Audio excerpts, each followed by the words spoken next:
Un jour, j'ai essayé de mettre une toison pour prendre une décision concernant une église que je devais quitter.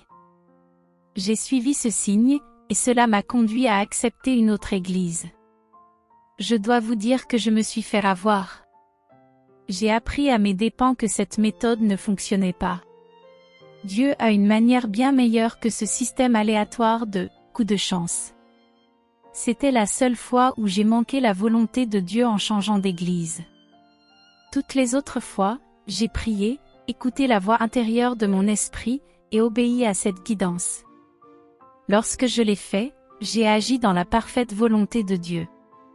Et croyez-moi, il est tellement meilleur d'être dans la parfaite volonté de Dieu. Alors, mes amis, voici mon conseil, apprenez à obéir à la voix de votre esprit. Si vous n'avez pas l'habitude de le faire, cela ne viendra pas immédiatement. Mais à mesure que vous marchez dans la lumière de la parole de Dieu et mettez en pratique ces principes, vous finirez par atteindre un point où vous saurez dans votre esprit ce que vous devez faire. Vous pourrez même recevoir des directions pour les moindres détails de votre vie. Vous recevrez rapidement un « oui » ou un « non ». Cependant, permettez-moi d'insister, cela ne se fera pas du jour au lendemain. Nous parlons ici de la manière de former l'esprit humain. Comme nous l'avons expliqué, votre esprit peut être éduqué tout comme votre esprit intellectuel peut l'être. Votre esprit peut être renforcé, tout comme votre corps peut être fortifié. Mais tout comme votre esprit ou votre corps ne se développe pas en un jour, il en est de même pour votre esprit intérieur. Vous n'avez pas commencé l'école en première année une semaine et obtenu votre diplôme la semaine suivante. De même, si vous débutez un programme d'exercice physique, vous ne verrez pas les résultats après une seule séance. C'est en persévérant, en continuant à aller à l'école ou à suivre un programme d'entraînement que vous développez votre esprit intellectuel ou renforcez votre corps. Avec le temps, votre esprit devient éduqué, développé et fortifié. Appliquez donc les principes que je vous ai donnés pour former, éduquer et développer votre esprit humain. Ce n'est pas un processus instantané, mais avec le temps, vous arriverez à un point où vous saurez dans votre esprit ce que vous devez faire. Même pour les moindres détails de votre vie, vous pourrez recevoir une direction claire, un « oui » ou un « non ». Rappelez-vous ce que dit Proverbe 20 verset 27, « L'esprit de l'homme est la lampe de l'Éternel, il sonde toutes les profondeurs de l'être. » Les hommes et les femmes les plus profondément spirituels que je connais sont ceux qui consacrent du temps à la méditation dans la parole. Il est impossible de développer une sagesse spirituelle sans cette pratique. Dieu a enseigné cette vérité à Josué au début de son ministère, après la mort de Moïse.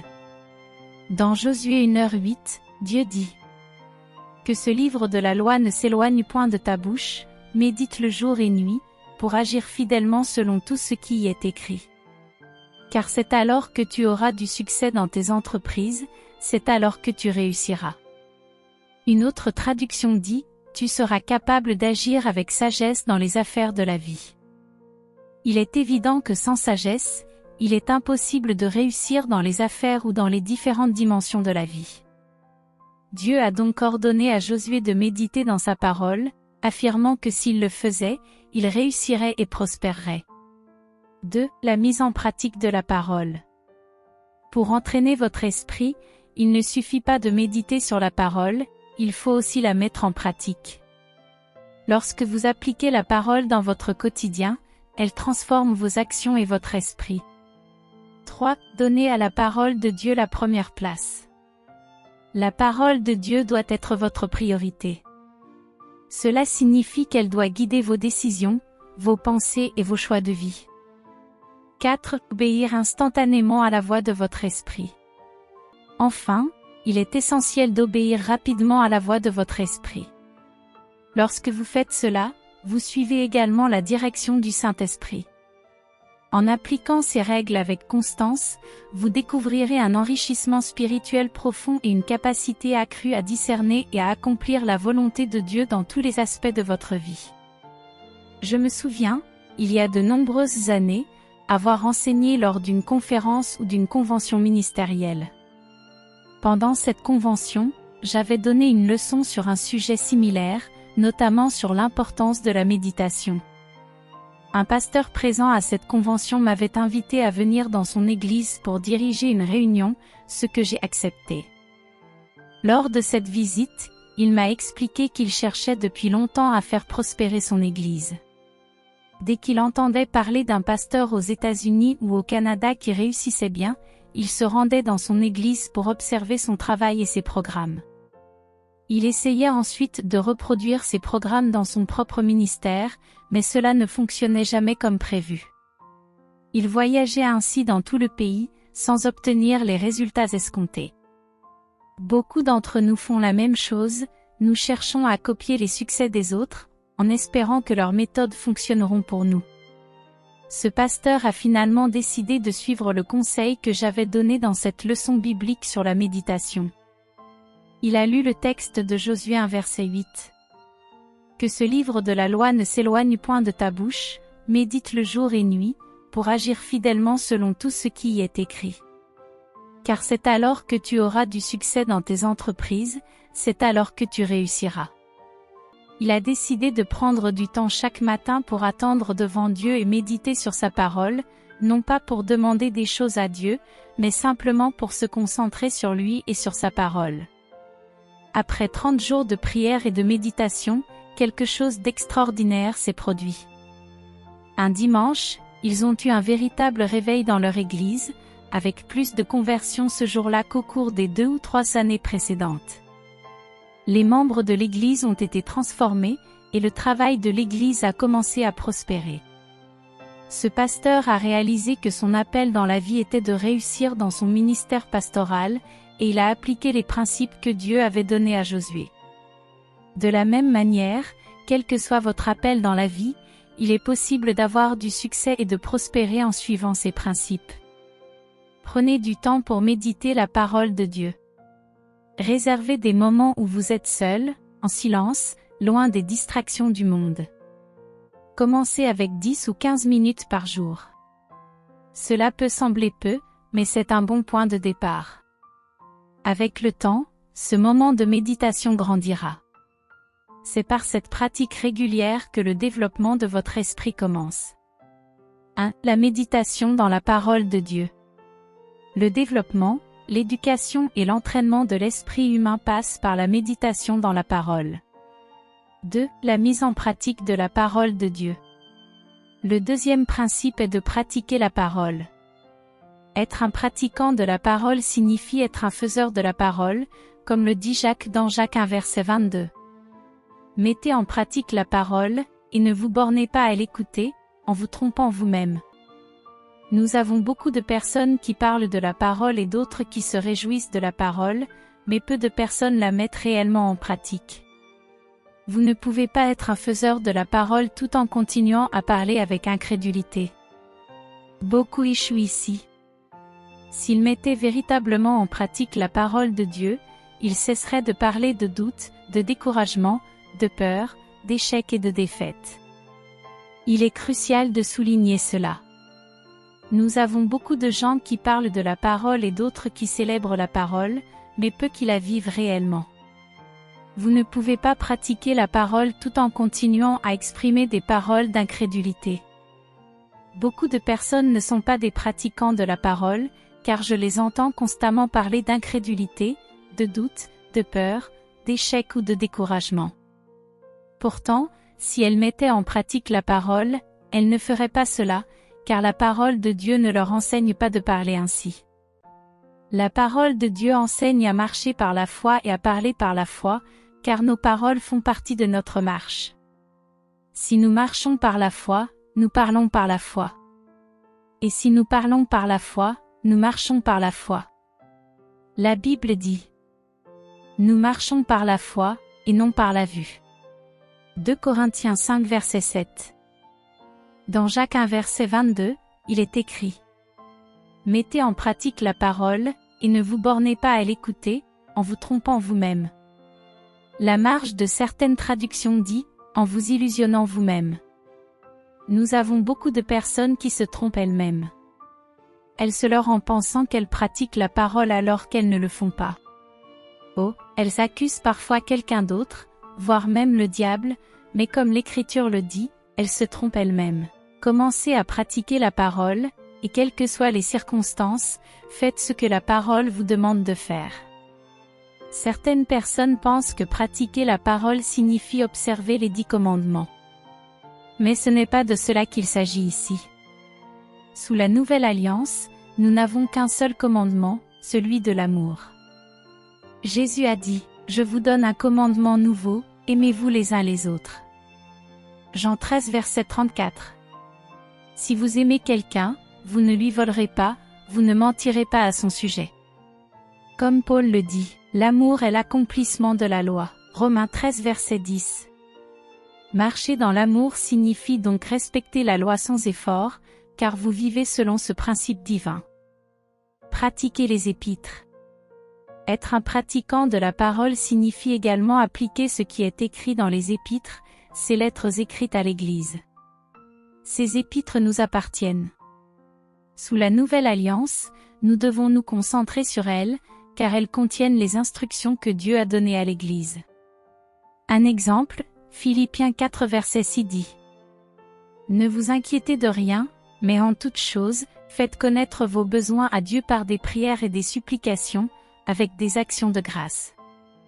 Une autre traduction amplifiée dit. Ne soyez inquiets ou anxieux pour rien, mais en toute chose, par la prière et la supplication, avec des actions de grâce, faites connaître vos demandes à Dieu. Nous pratiquons souvent une partie de ce verset, celle qui dit de prier. Mais si nous ne pratiquons pas l'autre partie, celle qui dit de ne pas nous inquiéter, alors nous ne mettons pas pleinement la parole en pratique. Une prière de peur n'a aucune valeur. Un jour, j'ai lu dans un journal une histoire amusante mais parlante. Dans l'État de Géorgie, un homme, sa femme et leur fils travaillaient dans un champ de coton. Ce fils, bien qu'adulte, avait des capacités mentales limitées et vivait toujours avec ses parents. Alors qu'ils étaient dans le champ, un orage éclata avec de violents éclairs et tonnerres.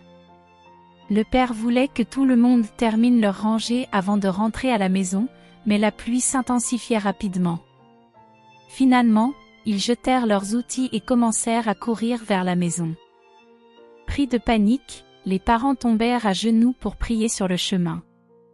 Mais le fils, qui continuait à courir, se retourna et leur cria. « Allez, maman et papa, une prière de peur n'a aucune valeur. » Cette histoire, bien que simple, illustre une vérité importante. Une prière remplie de crainte et d'anxiété est inefficace. Eh bien, mes amis, il y a beaucoup de vérité dans cela. C'est ce que l'Esprit de Dieu dit à travers Paul. Paul s'adresse aux gens lorsqu'il dit « Ne vous inquiétez de rien, mais en toute chose, par la prière et la supplication, avec des actions de grâce, faites connaître vos demandes à Dieu. » Philippiens 4 verset 6. Dans la traduction amplifiée, cela se lit ainsi.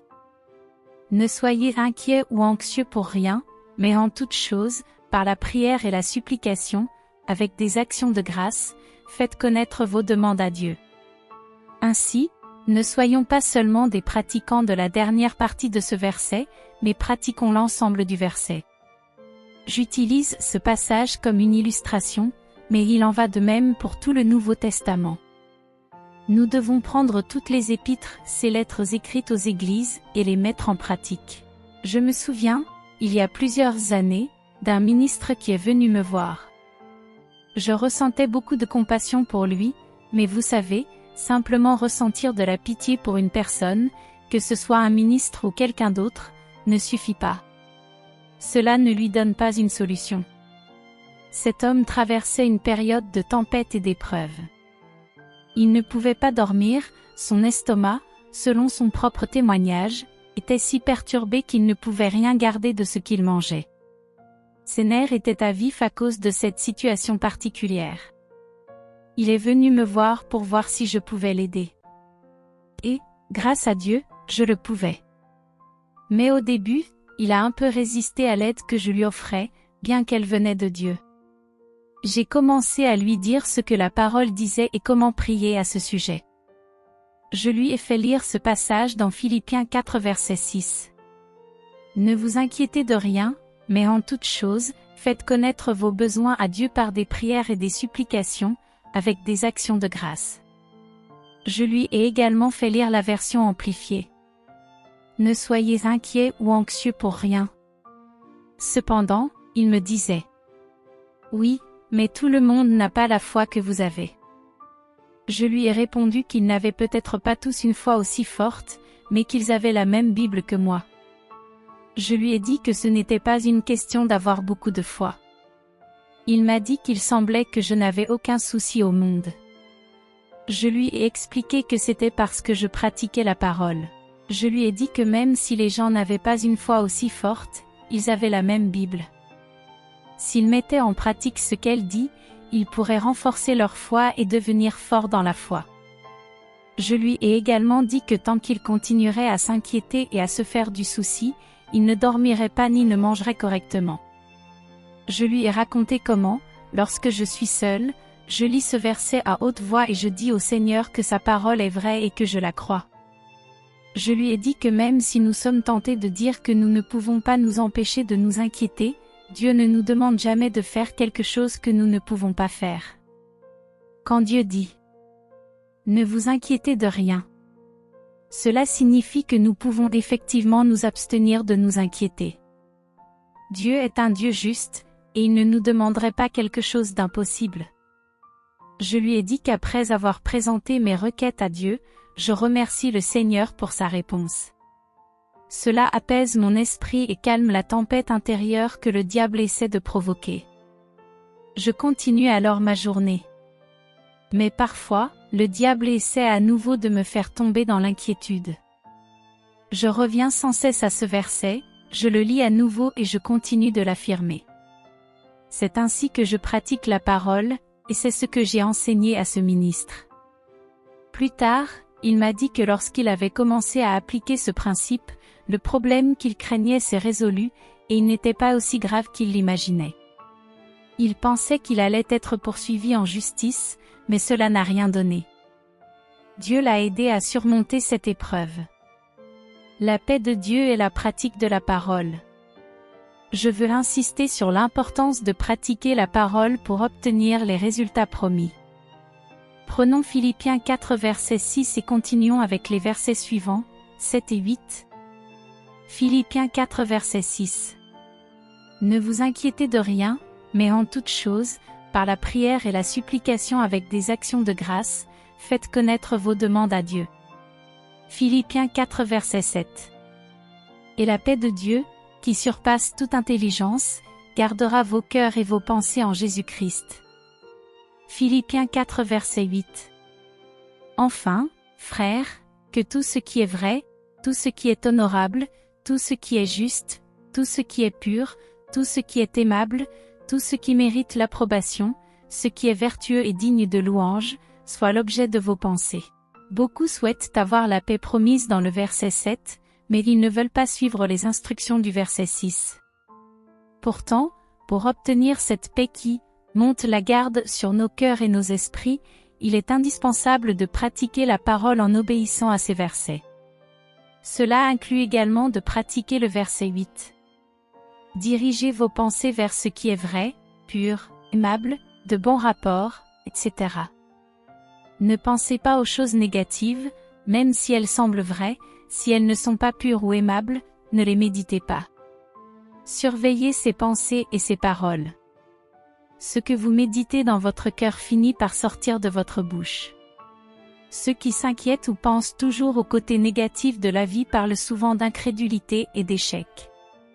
Une traduction amplifiée de l'amour de Dieu en nous dit: l'amour de Dieu en nous est toujours prêt à croire le meilleur de chaque personne. C'est pourquoi je recommande ne pas parler des rumeurs ou des histoires négatives que vous entendez. Même si elles sont vraies, si elles ne sont pas édifiantes ou aimables, ne les répétez pas et ne les laissez pas occuper vos pensées. Conclusion, pratiquez toute la parole. Refusez de vous inquiéter, Philippiens 4 verset 6. Méditez les choses positives et édifiantes. Laissez la paix de Dieu garder vos cœurs, Philippiens 4 verset 7. Ainsi, en mettant en pratique ces principes, vous expérimenterez la transformation spirituelle et la paix promise. Ne pensez pas à ces choses. Ainsi, vous ne devriez pas penser à ces choses négatives. En leur accordant de l'attention, vous ouvrez une porte au diable. L'arme la plus puissante du diable est le pouvoir de suggestion. Il cherche constamment à s'immiscer dans vos pensées. C'est pourquoi Paul dit, dans Philippiens 4 verset 8, « Méditez sur ces choses. Réfléchissez aux choses vraies, honorables, justes, pures, aimables et dignes de louange. Méditez sur les lettres écrites à l'Église. » Prenez le temps de méditer et de vous nourrir des lettres adressées à l'Église. Ces lettres sont également écrites pour vous, en tant que croyants. Le Saint-Esprit, à travers ses écrits, parle à l'Église. Méditez-les et appliquez-les dans votre vie. Soyez un praticien de la parole, pas seulement un auditeur. Si vous faites cela, vous grandirez spirituellement. L'exemple de Smith Wigglesworth. Je me souviens d'un événement impliquant Smith Wigglesworth, en Angleterre. Il visitait un ami très riche. À ce moment-là, Wigglesworth faisait face à de fortes pressions financières, il avait des dettes qu'il n'était pas en mesure de payer. Cependant, il appliquait la parole, notamment les Écritures de Philippiens 4 versets 6 à 8. Il refusait de s'inquiéter ou de se laisser envahir par l'anxiété. Au lieu de cela, il avait confié ses besoins au Seigneur et croyait que Dieu pourvoirait à ses besoins. La paix de Dieu, qui surpasse toute intelligence, gardait son cœur. Malgré les pressions financières, Wigglesworth était plein de joie et de louange. En se promenant dans le magnifique jardin de son ami, ce dernier lui dit : « Je donnerai tout ce que je possède, chaque centime, ma maison, mes richesses pour avoir la joie et la paix que tu possèdes. » Wigglesworth répondit : « Cela ne te coûtera pas un centime. Il te suffit de pratiquer la parole, d'être un acteur de la parole. » Il n'a pas mentionné ses besoins financiers ou les dettes qu'il devait régler. Il n'a pas demandé d'aide à cet homme riche, bien qu'il sache que celui-ci aurait pu facilement l'aider. Wigglesworth vivait par la foi, comme le dit 2 Corinthiens 5 verset 7, « Nous marchons par la foi, non par la vue. » Il considérait ses besoins comme déjà pourvus par Dieu. Il louait et remerciait le Seigneur pour la réponse, avant même de la voir se manifester. Et effectivement, Dieu a répondu à ses besoins, mais Wigglesworth était aussi rempli de joie avant la provision qu'après. Soyez des acteurs de la parole.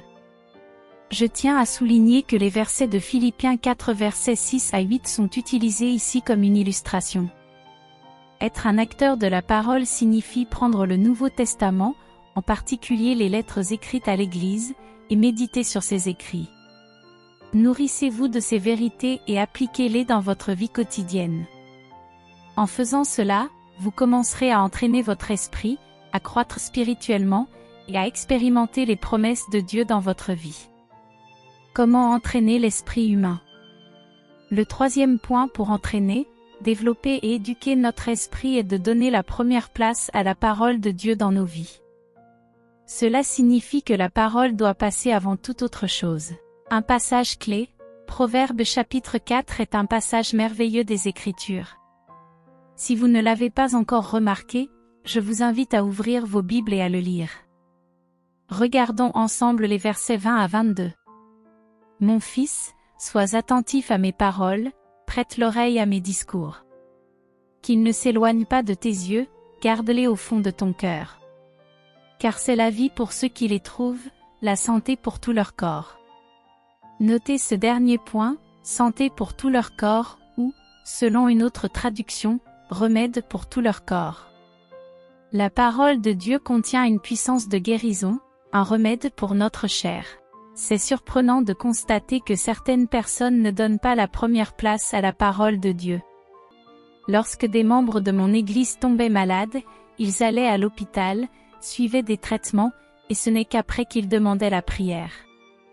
Je ne dis pas qu'il est mal de consulter un médecin, je crois en la médecine. D'ailleurs, un médecin siège au conseil d'administration de notre association évangélique. Mais pourquoi ne pas mettre la parole de Dieu en premier? Trop souvent, les chrétiens se tournent vers la parole comme dernier recours. Nous devons apprendre à la considérer comme notre première solution.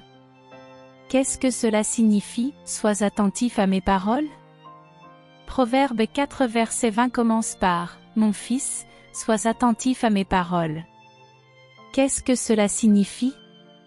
Cela veut dire « Donne la priorité à mes paroles, mets-les en premier ». Un exemple, imaginez qu'un ami vous rencontre dans la rue. Vous le saluez, et il répond « Je suis désolé, je ne peux pas rester, je suis déjà en retard de 10 minutes pour un rendez-vous important à la banque. J'ai des affaires urgentes à régler. » Qu'est-ce que cet ami veut dire? Il ne cherche pas à vous offenser, mais il doit mettre cette affaire en priorité. C'est ce qu'il entend par « J'ai des affaires à régler ». De la même manière, quand Dieu dit « Mon fils, sois attentif à mes paroles », il nous demande de mettre sa parole en priorité, de la traiter comme la chose la plus importante. Les bénéfices d'une telle pratique. Donner la première place à la parole de Dieu apporte d'immenses bénéfices. Non seulement il nous demande d'être attentifs à ses paroles, mais aussi d'incliner notre oreille à ses discours, de garder ses paroles devant nos yeux et de les conserver dans notre cœur. Pourquoi? Parce que ces paroles sont vie pour ceux qui les trouvent et santé pour tout leur corps. Et gardez ces paroles devant vos yeux, car il a dit, « Mes paroles sont vie pour ceux qui les trouvent. » Ces paroles, a-t-il ajouté, sont santé pour tout leur corps. Dans une version alternative, la marge de la traduction King James dit, « Mes paroles sont un remède pour tout leur corps. » Il y a une puissance de guérison physique dans la parole de Dieu. Ainsi, je veux insister à nouveau, mettez toujours la parole de Dieu en premier.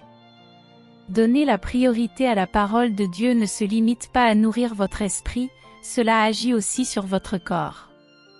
La guérison physique peut être trouvée dans la parole, car il a dit, « Santé pour tout leur corps ». C'est étrange de voir que certaines personnes ne le font tout simplement pas. Quand j'étais pasteur, il m'est arrivé de voir des membres de l'Église tomber malades, aller à l'hôpital, et ce n'est qu'après qu'ils demandaient la prière. Je ne dis pas qu'il est mal de consulter un médecin, je crois en leur utilité. Nous remercions Dieu pour les bons médecins, y compris de nombreux médecins chrétiens qui sont des amis proches. Mais pourquoi ne pas mettre d'abord la parole de Dieu en priorité? Trop souvent, les chrétiens se tournent vers Dieu en dernier recours. Je me souviens d'un incident, il y a plusieurs années. Je séjournais chez un diacre d'une église pentecôtiste où nous tenions un réveil. Ce diacre, qui avait alors 72 ans, n'était pas un pasteur ou un prédicateur, mais il avait développé, au fil des ans, un ministère de guérison remarquable. Un homme, âgé d'une quarantaine d'années, m'a raconté cette histoire. « Je suis presbytérien, m'a-t-il dit. Je ne fais pas partie de l'église pentecôtiste, mais ma femme, oui. Quand j'étais enfant, j'ai eu une double pneumonie. Mes parents ont fait venir le médecin, qui m'a donné tous les traitements possibles à l'époque, mais mon état empirait. Un jour, le médecin qui était aussi presbytérien a dit « Je ne peux plus rien faire pour cet enfant. À moins d'un miracle, il ne passera pas la nuit. » Mais ce médecin a ajouté « Si c'était mon fils, je ferais appel à ce diacre pentecôtiste, frère un tel, pour qu'il vienne prier pour lui. » Le médecin a expliqué « Ma propre femme a été diagnostiquée avec un cancer. Je l'ai envoyée dans une grande clinique spécialisée, mais ils ont confirmé qu'il était trop tard pour l'opérer. Nous l'avons renvoyée chez nous pour mourir.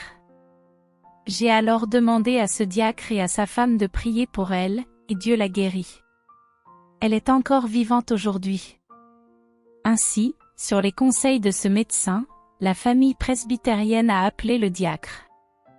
Il est venu prier pour l'enfant, et celui-ci a été guéri. Donnons à Dieu la première place.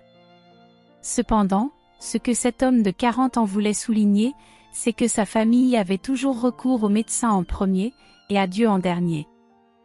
Il a dit: pourquoi ne pas donner à Dieu la première chance de nous guérir?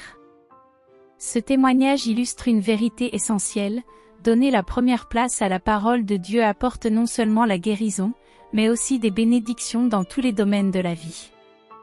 Alors il dit: vous savez, à partir de ce moment-là, si quelque chose m'arrivait, il l'appelait pour prier, et je recevais toujours ma guérison. Et il a ajouté: depuis, j'ai simplement grandi sans maladie. Ils avaient commencé à mettre la parole de Dieu en premier, et cela a porté ses fruits pour eux. Je me souviens d'un pasteur baptiste au Texas qui, selon son propre témoignage, n'était pas particulièrement convaincu par la guérison divine. Cet homme avait de graves problèmes de gorge et des amygdales très abîmées. Le médecin, qui était également membre de son église baptiste, lui disait constamment qu'il devait se faire retirer les amygdales. Le pasteur avait donc fixé une date pour l'opération. Chaque matin, sa famille avait l'habitude de lire la Bible et de prier avant que les enfants n'aillent à l'école. Un matin, le jour même où ils devaient subir cette opération, leur lecture biblique les a amenés à un passage mentionnant le roi Asa. Ce passage disait qu'Asa avait une maladie au pied, mais au lieu de chercher le Seigneur, il s'était tourné vers les médecins, et il en mourut. Ce passage frappa le pasteur baptiste, et il réalisa qu'il n'avait même pas prié au sujet de ses amygdales. Il annonça alors à sa femme et à ses enfants qu'il devait prier pour sa gorge. Pendant la prière, le Seigneur lui dit de ne pas se faire opérer. À sa grande surprise, le Seigneur guérit ses amygdales et sa gorge, et depuis, il n'a plus jamais eu de problème. Une leçon à retenir. Le verset ne dit pas que le roi Asa est mort parce qu'il avait consulté des médecins, mais il sous-entend qu'il aurait dû mettre le Seigneur en premier. Nous devons nous entraîner à nous demander ce que Dieu dit à propos des situations qui surgissent dans nos vies et à toujours donner la priorité à la parole de Dieu.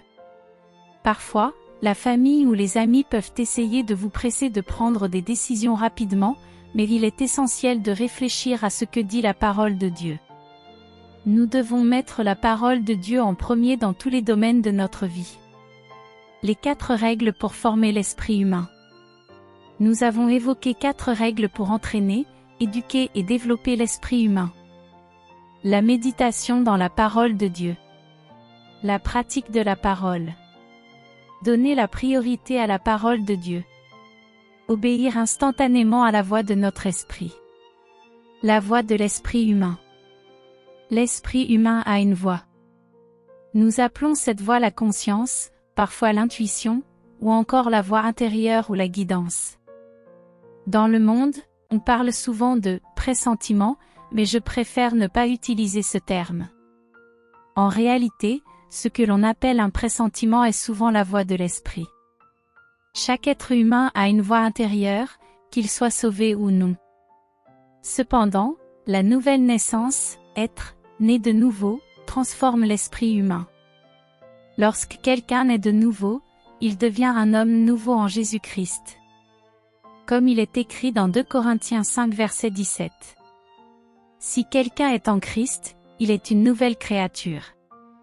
Les choses anciennes sont passées, voici, toutes choses sont devenues nouvelles. L'homme intérieur. Notez que, dans ce passage, l'homme dont il est question n'est pas le corps physique, mais l'homme intérieur. Comme Paul l'écrit dans 2 Corinthiens 4 verset 16. Même si notre homme extérieur se détruit, notre homme intérieur se renouvelle de jour en jour. Ainsi, vous voyez qu'il existe un homme extérieur et un homme intérieur.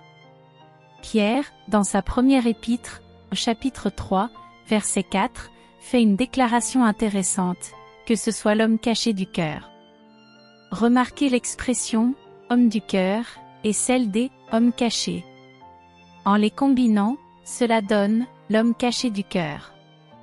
L'expression de Pierre, « l'homme caché du cœur », et celle de Paul dans 2 Corinthiens 4 verset 16, « l'homme intérieur », nous donne la définition divine de l'esprit humain.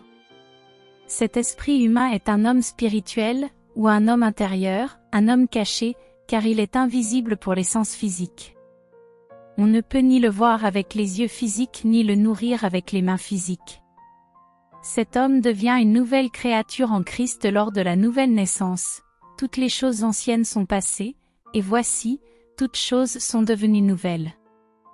Lorsque vous donnez à votre esprit l'opportunité de méditer sur la parole, c'est là qu'il obtient ces informations.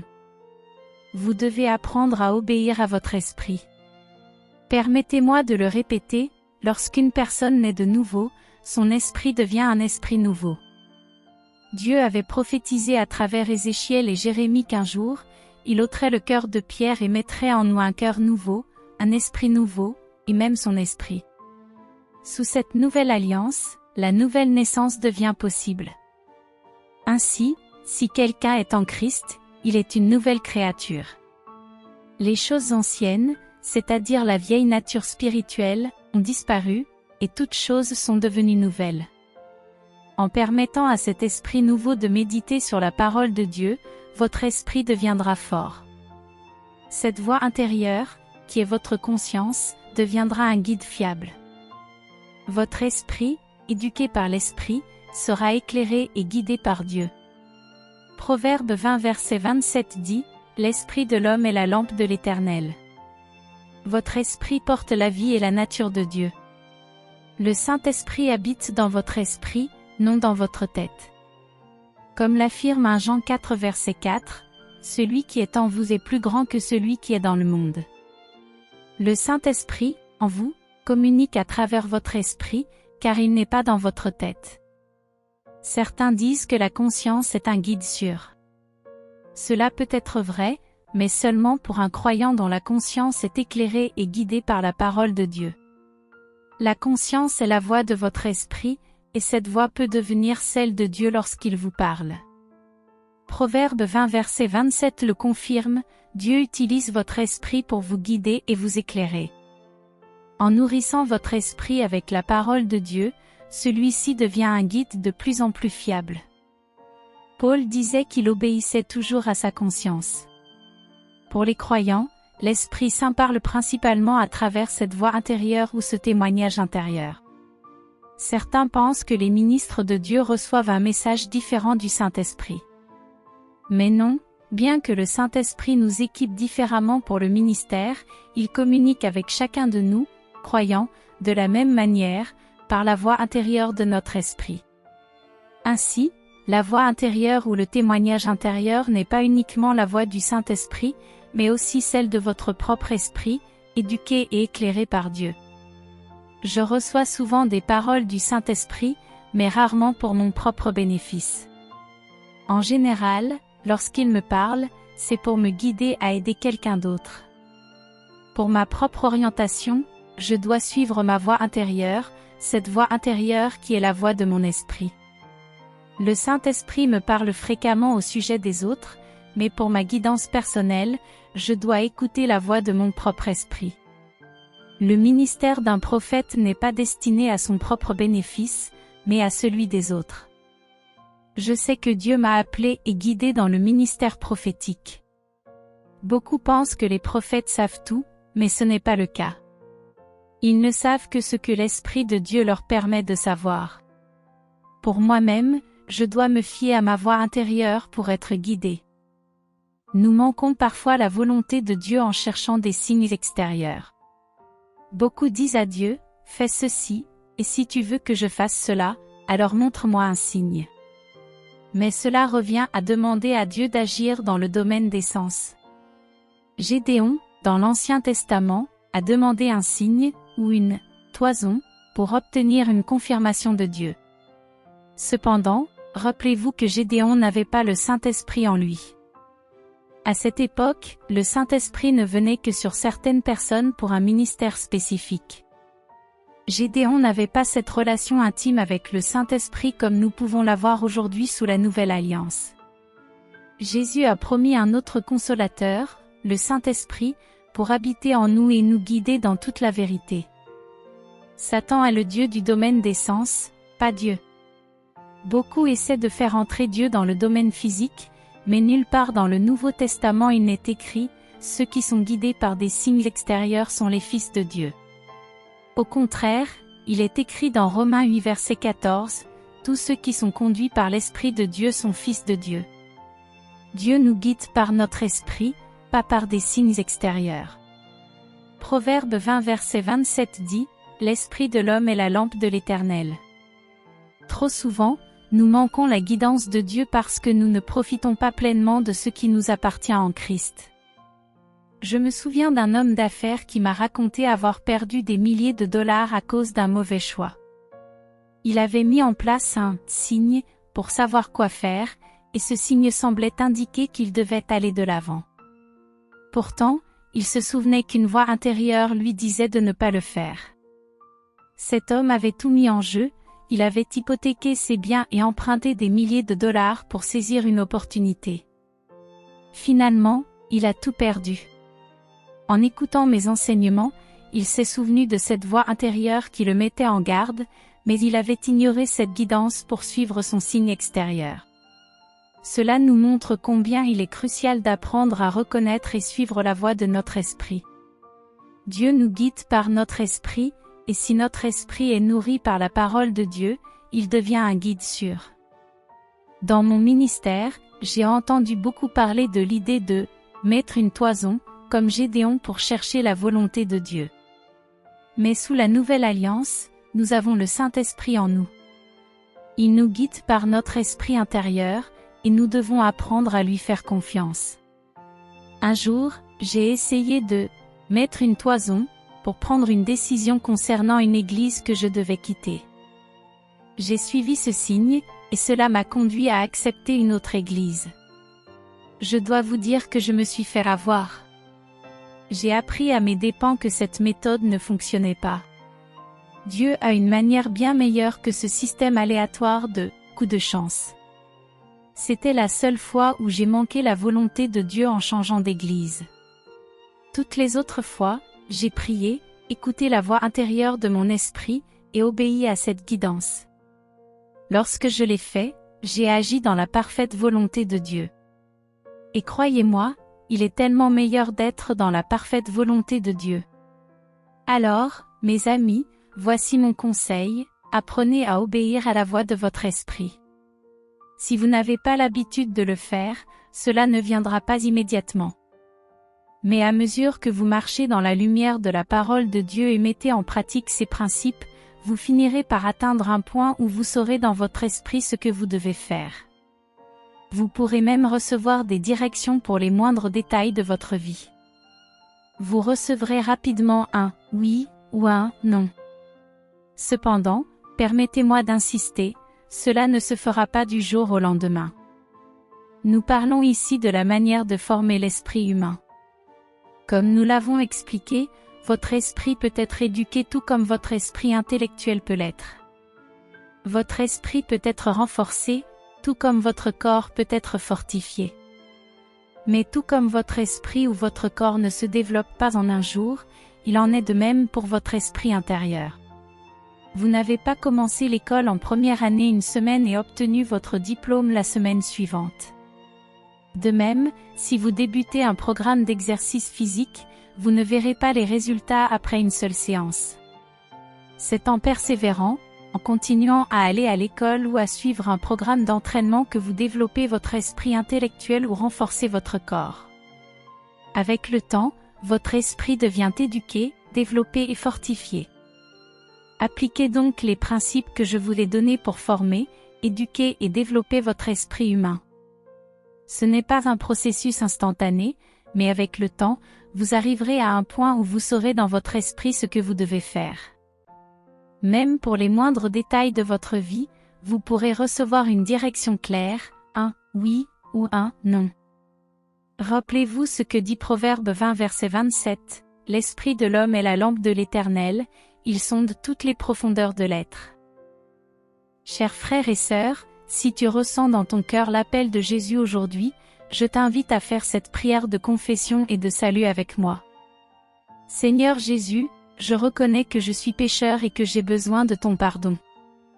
Je crois que tu es mort sur la croix pour mes péchés et que tu es ressuscité pour me donner la vie éternelle. Aujourd'hui, je t'ouvre mon cœur et je t'accepte comme mon Seigneur et Sauveur. Lave-moi, Purifie-moi et transforme-moi. Remplis-moi de ton Esprit Saint et guide-moi chaque jour dans tes voies. À partir de maintenant, je veux te suivre et vivre pour toi. Merci pour ton amour infini, ta grâce et ton salut. Amen. Si tu as fait cette prière, sache que les cieux se réjouissent avec toi. Bienvenue dans la famille de Dieu. Continue à marcher avec foi, à prier, à lire sa parole et à grandir dans ta relation avec Jésus. Il t'aime et il est avec toi pour toujours. Merci à tous d'avoir pris le temps de regarder cette vidéo. Nous sommes vraiment reconnaissants pour chaque vue, chaque commentaire et pour le soutien que vous nous apportez sur cette chaîne. La prière est un pilier essentiel dans notre marche avec Dieu, et nous espérons que cette vidéo vous a encouragé à approfondir votre propre relation avec lui à travers la prière. Continuez à chercher sa présence, à prier avec foi, et à faire de la prière un mode de vie. Si cette vidéo vous a touché, n'hésitez pas à la partager autour de vous. Que Dieu vous bénisse et vous accompagne chaque jour.